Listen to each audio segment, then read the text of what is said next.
राजा अशोक की कथा। एक समय की बात है, प्राचीन भारत में अशोक नाम का एक शक्तिशाली राजा रहता था। मौर्य वंश में जन्मे अशोक उत्तराधिकार के लिए एक भयंकर युद्ध के बाद सिंहासन पर बैठे। प्रारंभ में अशोक को अपनी सैन्य विजय, बल और कौशल के माध्यम से अपने साम्राज्य की सीमाओं का विस्तार करने के लिए जाना जाता था। हालांकि एक महत्वपूर्ण क्षण ने उनके जीवन की दिशा बदल दी और हमेशा के लिए राज किया। कलिंग के खूनी युद्ध के दौरान अशोक ने युद्ध के विनाशकारी परिणामों को प्रत्यक्ष रूप से देखा। निर्दोष जिंदगियों की पीड़ा और हानि से प्रेरित होकर उन्होंने एक गहरे परिवर्तन का अनुभव किया।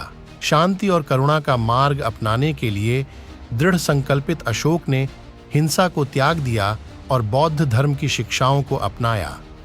वह सहिष्णुता, कल्याण और अपने सभी विषयों की भलाई को बढ़ावा देते हुए धम्म के समर्थक बन गए।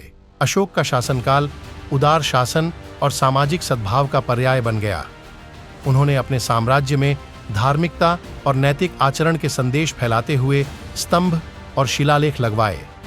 चट्टानों और स्तंभों पर उकेरे गए अशोक के शिलालेखों ने अहिंसा, धार्मिक सहिष्णुता और अपने लोगों के कल्याण के प्रति उनकी प्रतिबद्धता की घोषणा की। उनकी नीतियों ने शिक्षा, स्वास्थ्य देखभाल और वन्य जीवों की सुरक्षा को बढ़ावा दिया।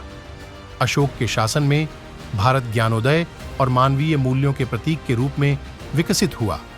उनकी विरासत उनके निधन के बाद भी लंबे समय तक कायम रही और पीढ़ियों को शांति और धार्मिकता के लिए प्रयास करने के लिए प्रेरित करती रही।